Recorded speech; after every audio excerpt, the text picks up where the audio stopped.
Good morning everyone. मैं doctor Prerna Jain, SPC government college Ajmer से।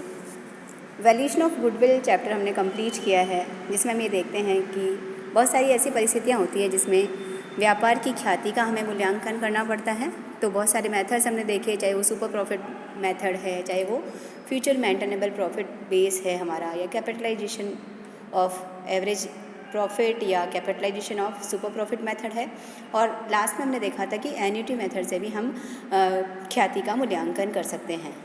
Next जो हमारा यूनिट 1 में एक चैप्टर और होता है यूजफुल, जो प्रैक्टिकल के पॉइंट ऑफ व्यू से हमारे लिए काफ़ी महत्व रखता है, वो है अंशों का मूल्यांकन, यानी वैल्यूएशन ऑफ शेयर्स। शेयर क्या है ये आप क्लियर जानते हैं कि कोई भी जो कंपनी होती है, कंपनी फॉर्मेट में जो पूंजी का प्रतिनिधित्व करता है वो इक्विटी शेयर्स और प्रेफरेंस शेयर्स होते हैं। तो जब कंपनी शेयर्स को इशू करती है तब तो उसका एक फेस वैल्यू वो डिसाइड करती है कि हमारा अंश 10 रुपये का होगा या 100 रुपये का होगा। तो इशू करते समय उसका फेस वैल्यू डिसाइड हो गया, लेकिन उसके बाद जब एक बार कंपनी शेयर्स इशू कर देती है, अब ये जब ओपन मार्केट में शेयर्स आ गए हैं, तो ये जो शेयर्स आ गए हैं, जब इनका ट्रांजैक्शन होता है तो ट्रांजैक्शन होते समय उसका फेयर वैल्यू क्या होगा, किस मूल्य पर इसका सेल करना या ट्रांसफ़र करना, या इसका वैल्यू कैसे डिसाइड करें, हमें डिसाइड करना होता है। तो यही जो प्रोसेस है जिसके अंदर हम डिटरमाइन करते हैं कि कंपनी के जो शेयर्स हैं उनका एक तरह से आज का वैल्यू क्या है या फेयर वैल्यू क्या है, उचित मूल्य क्या है, यही कहलाता है अंशों का मूल्यांकन, वैल्यूएशन ऑफ शेयर्स।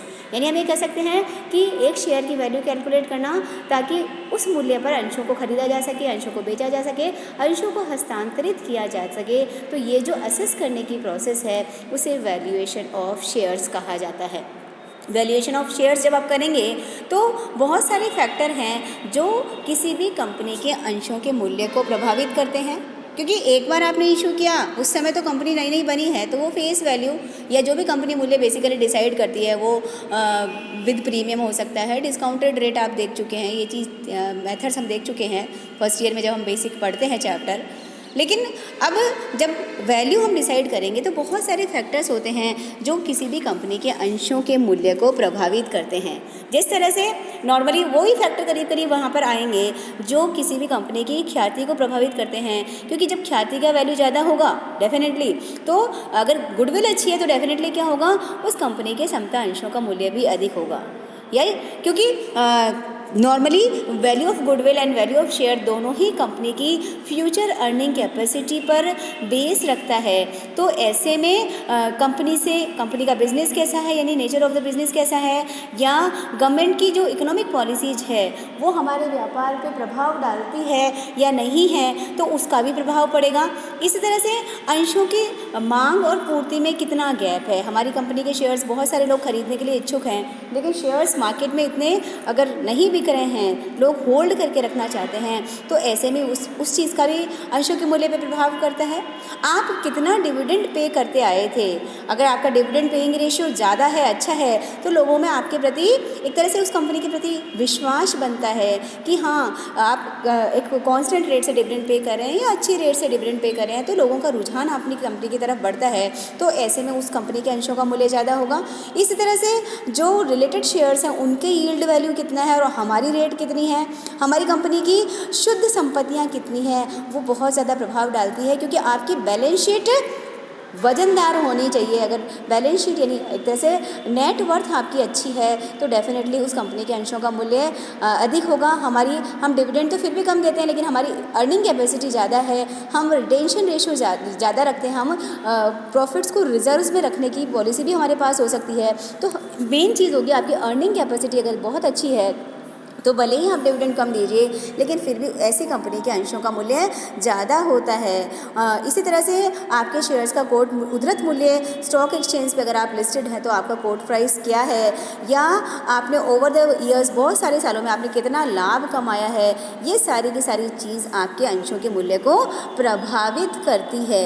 तो इस तरह से आपका कैपिटल स्ट्रक्चर हो सकता है, आपकी अंशधारियों की जो छोटे अंशधारी हैं उनकी वैल्यू क्या है, क्योंकि वही शेयर्स को ट्रांसफ़र करने में इंटरेस्ट रेट ज़्यादा होंगे। तो ये बहुत सारे फैक्टर्स होते हैं जो अंशों के मूल्य को प्रभावित करते हैं। तो ये एक छोटा सा पॉइंट बनता है कि what are the factors which affect the value of shares. तो इसमें से 3-4 नाम आप लिख सकते हैं अगर छोटे क्वेश्चन बनता है तो। उसके बाद अब हमें एक चीज़ होगी कि हम अंशों का मूल्य क्यों करें। तो क्लियर मैंने आपको वैसे जो इसका इंट्रोडक्टरी बात था उसमें आपको क्लियर कर दिया था कि भाई जब कंपनी के अंश इश्यू होते हैं तब तो जो उसकी कोट प्राइस होती है या जो एक तरह से उसका फेस वैल्यू होता है वही अंशों का मूल्य होता है। लेकिन उसके बाद अगर बहुत सारी स्थितियाँ ऐसी बनती है जब हमें अंशों का मूल्यांकन करना पड़ता है, तो अगर अनकोटेड शेयर्स है तो उनकी वैल्यू आपको डिसाइड करनी है। अंशों को हमें कन्वर्ट करना है तो कन्वर्जन के टाइम भी हमें ज़रूरत पड़ेगी। और वो बेसिक नॉलेज तो था ही सी हमारा कि अंशों को ख़रीदना है, अंशों को बेचना है या अंशों को ट्रांसफ़र करना है। वो पॉइंट यहाँ डाल लीजिएगा क्योंकि मैंने इंट्रोडक्शन में दे दिया था तो यहाँ इसमें ऐड करना रह गया है। तो वो भी बहुत सारे कारण ऐसे होंगे जिसमें आपको अंशों का मूल्यांकन करना पड़ेगा। अगर हम अंशों के बेसिस पे कोई ऋण लेना चाहते हैं तो उसकी अकॉर्डिंग भी अंशों का मूल्य करना पड़ेगा। या आप जब किसी कंपनी के इन्वेस्टमेंट खरीदना चाहते हैं तो भी ऐसे में आप अंशों के मूल्यांकन आप करना चाहेंगे। तो ऐसे बहुत सारे पॉइंट होंगे, यानी लिस्टेड नहीं है तो जब ट्रांजैक्शन होगा तो आपको करना पड़ेगा। अमेलगमेशन होता है, एब्जॉर्प्शन होता है या रिकंस्ट्रक्शन होता है तो भी शेयर्स का वैल्यूएशन करना पड़ेगा। अगर आपको कुछ टैक्सेस डिसाइड करने हैं, स्पेशली वेल्थ टैक्स का डिसाइड करना है तो भी अंशों के मूल्यांकन की हमें ज़रूरत पड़ती है।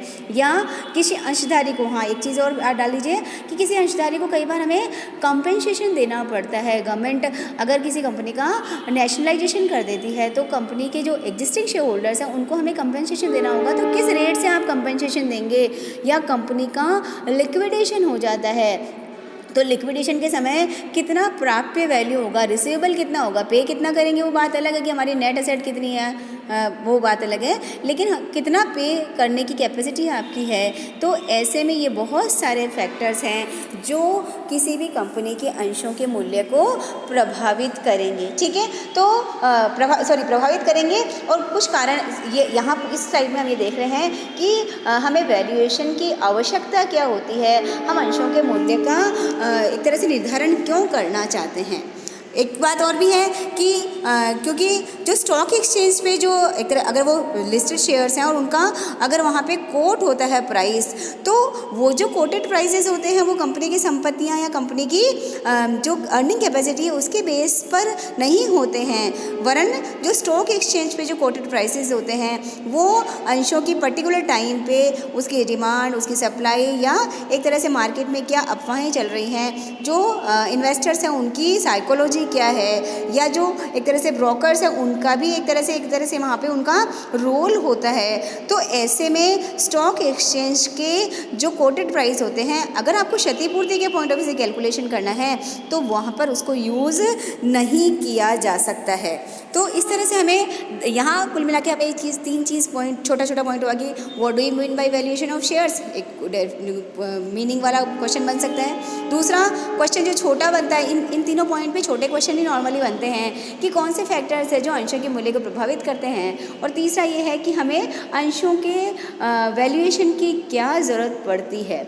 अब जब अंशों का वैल्यूएशन हम करने जाएंगे तो हमें 2 चीज़ें यहाँ आगे जाके हमें प्रैक्टिकल के पॉइंट ऑफ व्यू से यूज़फुल होगी कि एक तो जब अंशों का मूल्यांकन जिस डेट पे करना है उस दिन कंपनी की नेट एसेट्स कितनी हैं, और दूसरी बात ये होगी कि कंपनी की फ्यूचर प्रॉफिट्स को अर्न करने की कैपेसिटी कितनी है, राइट। तो ये कुछ बेस बनेंगे जिसके आधार पर हम अंशों का मूल्यांकन करेंगे। Thank you so much.